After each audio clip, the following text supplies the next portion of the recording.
Hi friends, happy Tuesday and happy New Year.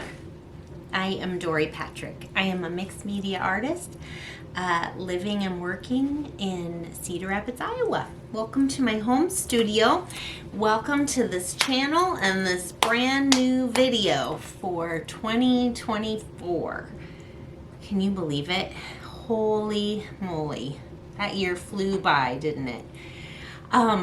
It's been a while since I've checked in with y'all, and I probably am not going to talk too much because I've got something kind of fun to show you.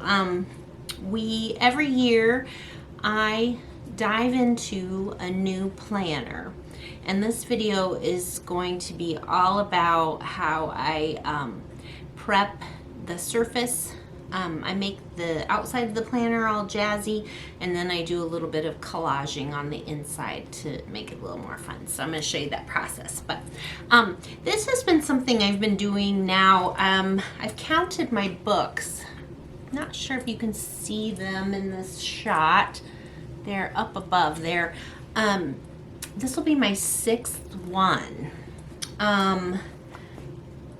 And this is all based on an online class that I took from Lisa Congdon. And if I can remember, I'll put a link to this class on the show notes. I think it's still available. It's through Creative Live.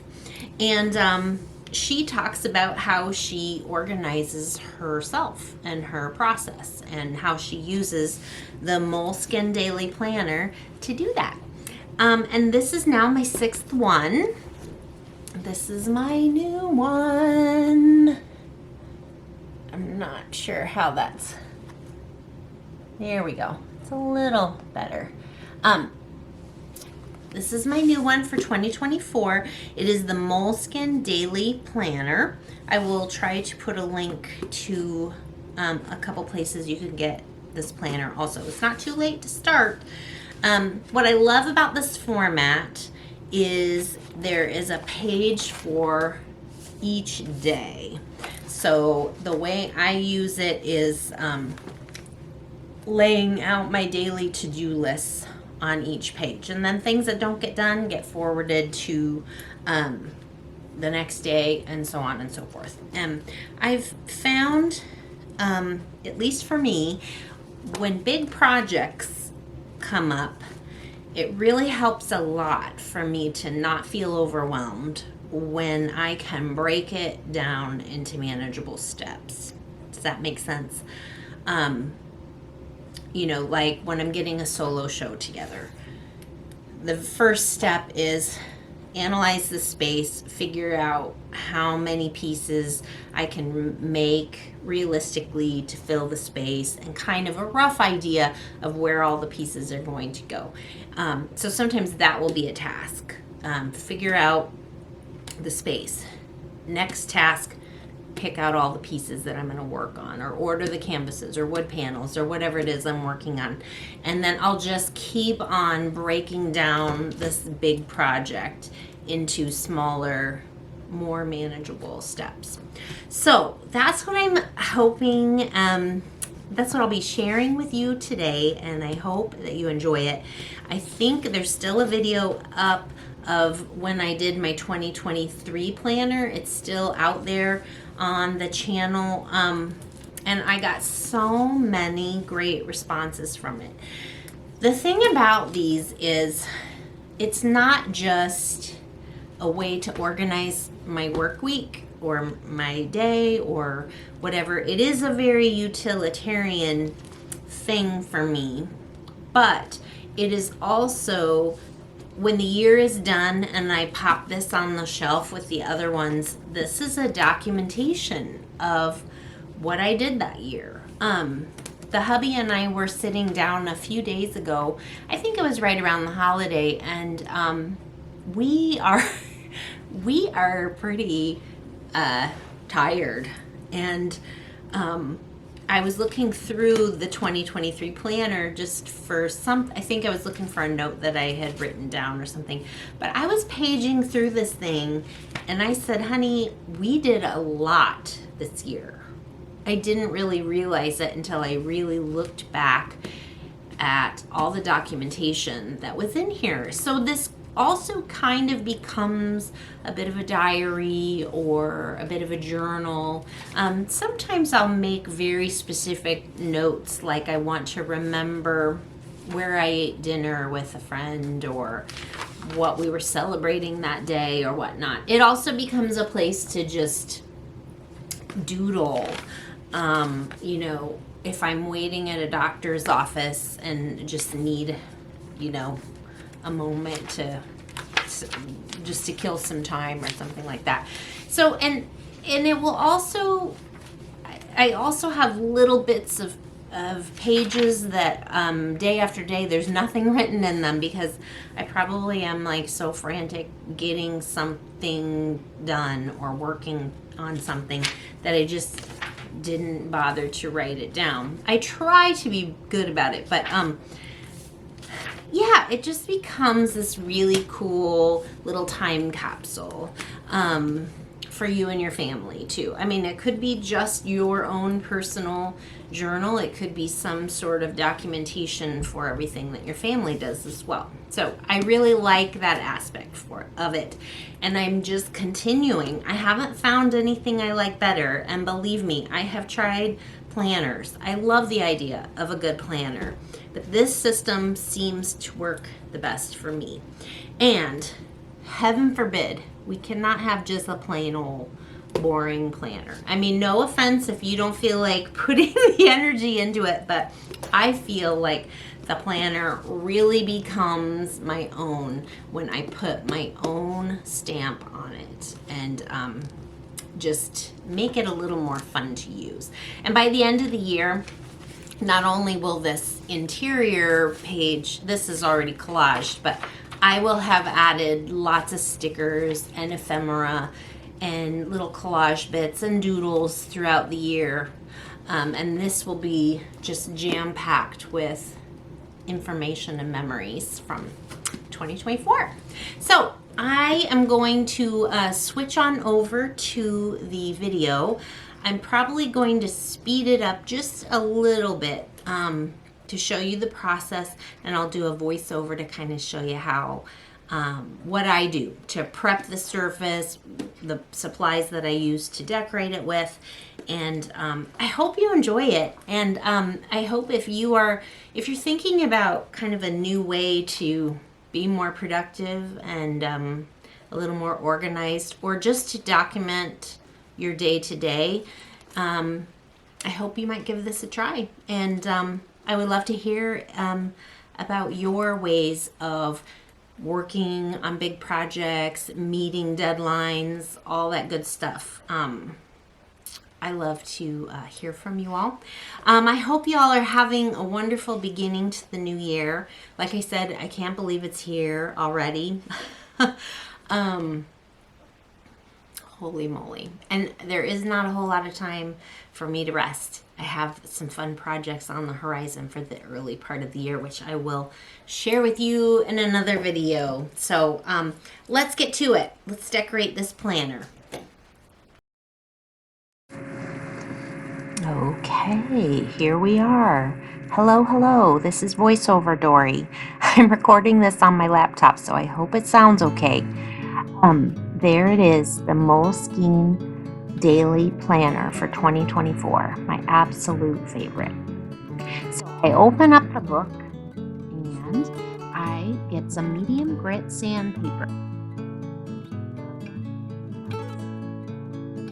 Takes off that kind of sheen that's on the surface and makes it easier to adhere things to it. Paint, anything, pencils. Even if you wanted to collage on this, you could if you give it a good sanding so it can adhere. So then I go on to some colored pencils. That's usually where I start. I always start with a scribble of a pencil. And my favorite colored pencil is the Prismacolor soft colored pencil. I go through dozens and dozens of those every year, and I love how soft and easy they are to work with. So I just start off with scribbles. Scribble, scribble, scribble. My favorite thing to do. And then that is a Posca pen. If you know, you know. Posca pens are just so fun. They are my favorite paint pen. They are just so reliable and juicy. I love using those. So I'm adding more marks. I think I kind of decided ahead of time with this one. I really wanted some black to show through, but I wanted to go with sort of a turquoise, pink, and yellow theme. I think that's what I ended up with. But oh yes, and I love dabbing a little water into the Posca pen marks too, and then tapping it with a little bit of paper towel. That kind of mars the mark a little bit. So I'm getting out my paints. Anything goes for me. I use anything from craft paint to up to golden and everything in between. I use them all equally and I often mix them. I think that's a little more pink pen there that I added. And now we're starting to get into the paint, which is super fun. I started off with some white, looks like, and just holding my brush really loose and random and messy. This is one of several layers, so I'm not thinking about it too much. Mix a little black in there, get some gray. I think when I was working on this, I was listening to one of my favorite, I love old British mystery shows, and I think I was listening to Midsummer Murders on YouTube, which is always fun. And there I think we dabbed into that pink, got some pink and white mixed together. More just loose random marks. You can see I hold my brush at the end of the handle usually. That helps me make those random marks. It helps me lose control, and that's what I want. And I love dabbing with a paper towel. I dab with a paper towel for two reasons. One, I love the texture it gives into the paint, and two, I am impatient and hate waiting for things to dry, so the paper towel helps. This is, this little bit of green is a Neocolor 2 crayon.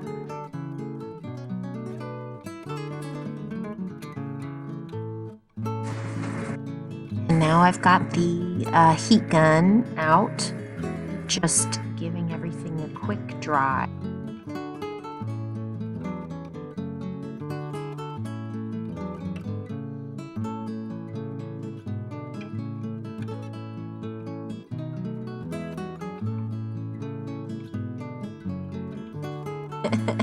I will, I'm impatient.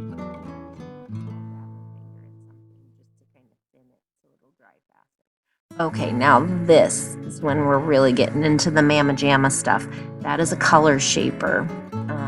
If you just Google color shapers for painting, you'll find all kinds of these.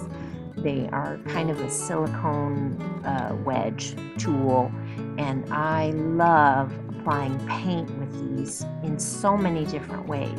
It just really helps me stay random and loose.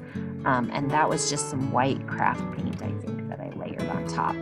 And then some more drying. And I apologize, guys. I think I thought I had this scooted up and centered a little bit better. There we go. There are so many things to think about when you are filming. It is ridiculous. Oh, and there's another Neocolor too. I think I decided I needed some warmth, a warm color on this palette. So I grabbed I think that's the yellow-orange of the Neocolor 2. Then, now this is a little dab of that yellow.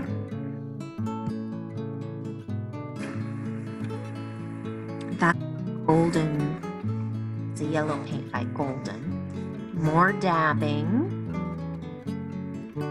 And then then a smaller brush to get some of that aqua in there. I have a hard time picking my absolute favorite color, but aqua would probably be right up there. I just go crazy for anything that is aqua. It's the color of my front room. I have a darker turquoise in the kitchen. I just love that color so much. I don't know what it is. It just says joy to me, especially alongside that yellow. I really love it with the yellow. So we're doing some more drying.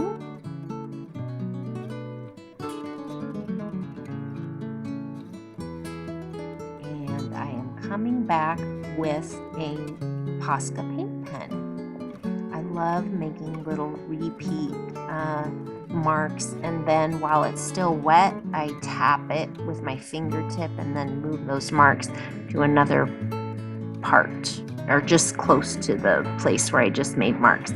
That's kind of a fun way to get some marks on. And this is a Neocolor 2 crayon again.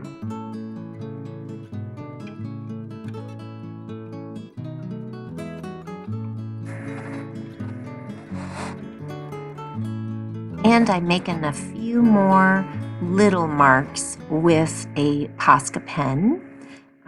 That's the finer line of that apple green one, which is another one of my favorite colors. I have a lot of favorites. And then it looks like I'm back to a Prismacolor pencil, making some more dark marks. Sometimes I will be influenced by what is in the beginning layer of my piece, and I will feel like I want to accentuate that. So that's kind of what I was doing with that dark pencil, is pulling out some more of those the dark elements that are peeking through.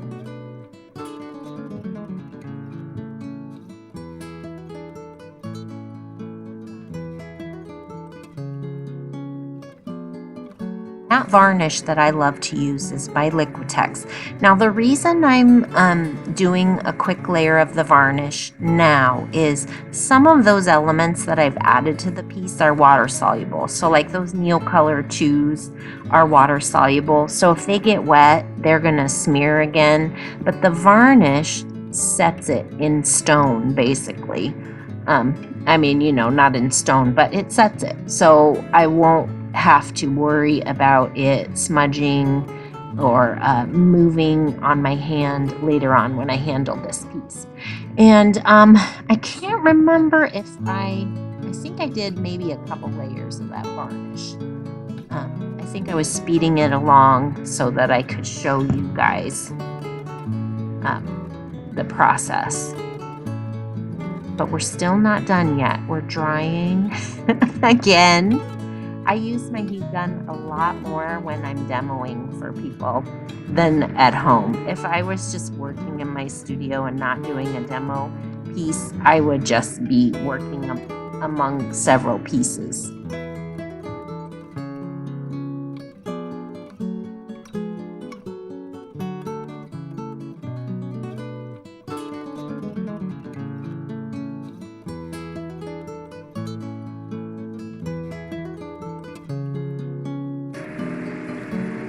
And we're back, and I'm going to try to pull it up close a little bit so you can see some of the details and bits that are on this cover. This stuff just gets me so excited, guys. All those wonderful layers are just...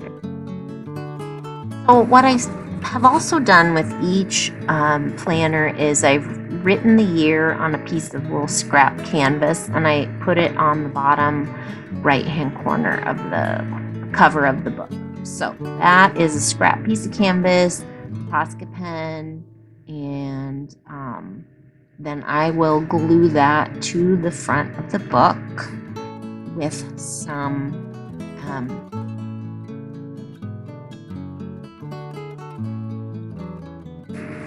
now it's time for the final varnish. I love the satin varnish by Liquitex. Most of the varnishes I use are by Liquitex, and I will usually do 2 coats and let it sit overnight to cure.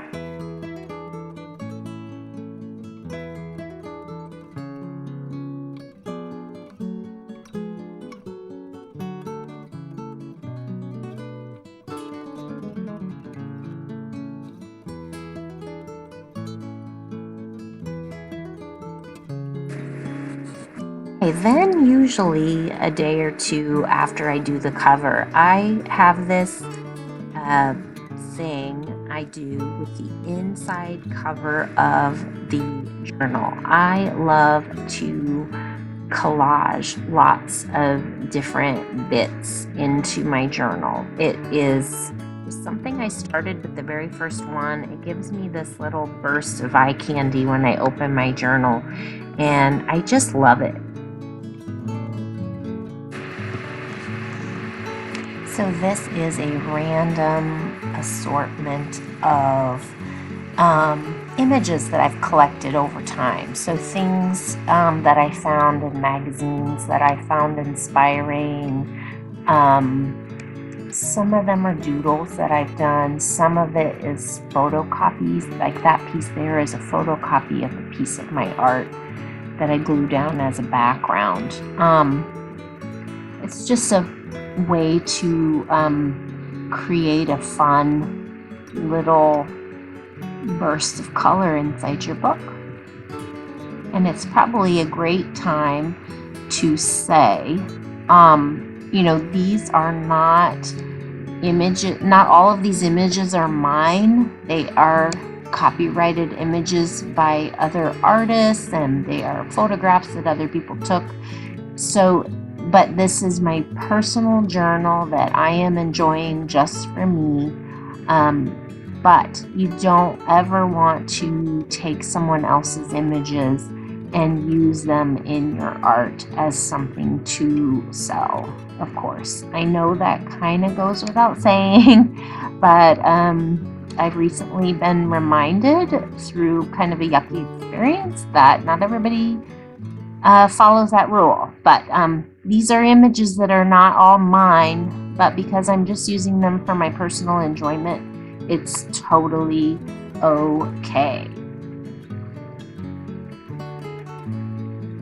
And I am using a regular gel medium to glue all of these pieces down. I love that little hand.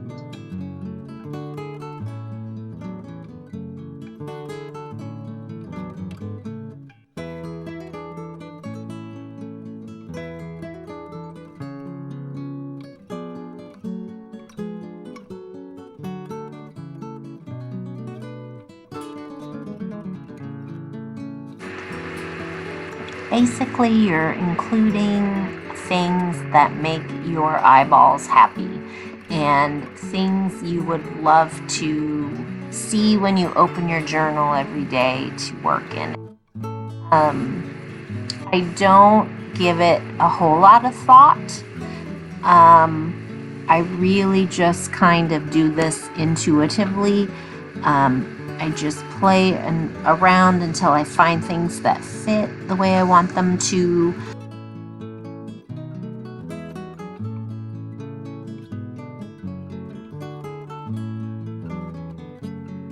Certainly, in your own journal, curate this to go with a certain theme. A lot of people have a word of the year that they like to focus on. You could find images or print out the word of the year several times or write it out several times and make that part of your collage, or if there's something you really just want to focus on in the coming year, I think that's a good idea for a theme for your journal too. One little tip when I'm collaging, obviously there's a crease there where the journal folds.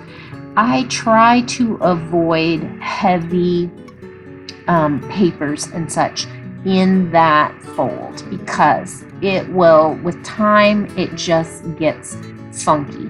So I kind of keep that little fold in mind where the journal closes, and I avoid putting much there because I don't want my images to get ruined. You can see I push right up against the seam there, but I try to avoid doing too much overlap there because it just wears with time and it gets kind of funky when you're trying to close your books. So those are some scrap papers that have some paint on them.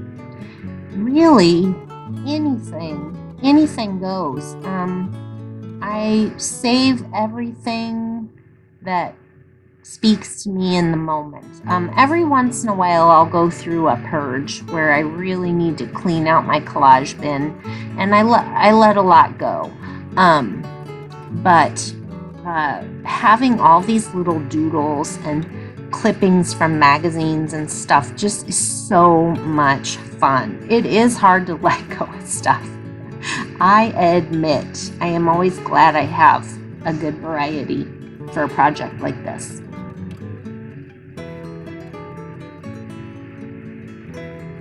And of course, scrapbook paper. Don't we love scrapbook paper? Oh, I just love paper, period. So now you see me just kind of slowing down a little because I have little spaces to fill. And I have to be a little more careful about the things I choose to fill the little spaces because I don't want to cover up all the yumminess that I've put down so far.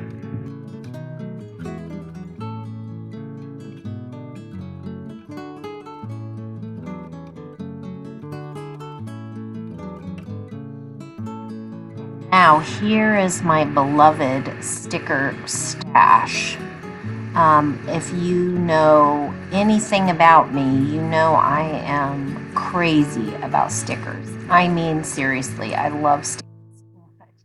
So that little butterfly down there at the bottom of the page, that's a sticker I just stuck, and those puppy hearts are stickers I picked up in Rome on a vacation. So it's so fun to find things like that on vacation to share, to use in your projects. That's a little overalls sticker because I love to wear overalls. The stickers are just the great final touch on a collage, just adding little bits of happiness to the whole layout. Oh, and that one I love. And I have a lot of trouble getting the back off. I really work. But that's a quote from The Marvelous Mrs. Maisel. If you guys have watched that show, you'll recognize that quote. There. I finally got it. Good thing I speed up this video or we had been here forever waiting for me to get that sticker out of there. I have a lot of stickers. So, yeah.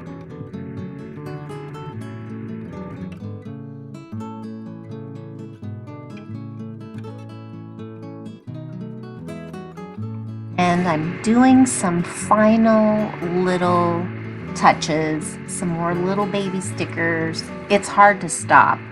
I just want to sticker everything when I get my stickers out, but it's feeling about done. And that little empty box that's in that on that page there, I will put my emergency contact information, so if it gets lost, hopefully someone kind will return it to me.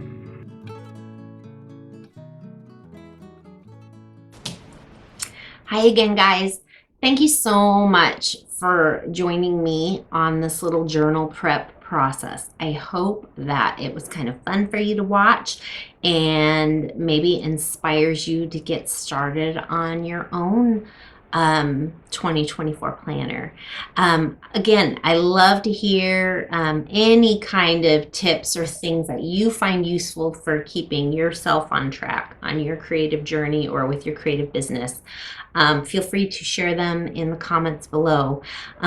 If you like this video, please hit like If you'd like to be sure not to miss any videos coming in the future, please subscribe. That really helps me out a lot, and I sure appreciate it. And thank you all for your support this past year.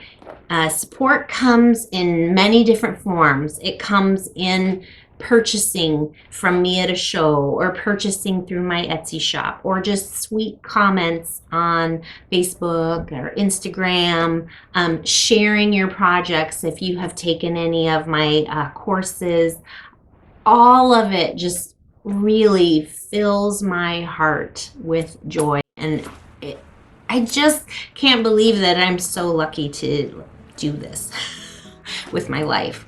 Not a day passes where I do not stop and pause with gratitude. I'm so lucky, and I have all of you to thank for that. So thank you so much, and I will see you again soon.